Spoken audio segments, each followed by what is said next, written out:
Hello hi friends, మీకు ఈ వీడియోలో నేను 2 రకాల మెగ్గర్స్‌ని చూపిస్తాను. బేసిక్‌గా మనం చాలా కాలం క్రితం ఎనలాగ్ మెగ్గర్స్ వాడేవాళ్ళం. దీన్నే ఎనలాగ్ మెగ్గర్ అంటారు. ఇప్పుడు చూస్తున్నారు కదా! ఇది ముందు వైపు తిప్పితేనే అంటే క్లాక్ వైస్ తిప్పితేనే మీకు రీడింగ్ చూపిస్తది.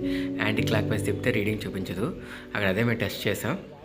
సో, ఈ మెగ్గర్ అనేది మనకి ఎనలాగ్. అంటే ఇది ఒక డైనమోలా పనిచేసి వోల్టేజ్ జనరేట్ చేసి దాని ద్వారా రెసిస్టెన్స్ అని మెజర్ చేస్తాం. అది పురాతన టైంలో చాలా వరకు ఈ మెగ్గర్‌లే వాడేవాళ్ళం మనం. ఇప్పుడంటే మనకి డిజిటల్ మెగ్గర్స్ వచ్చేసినాయి.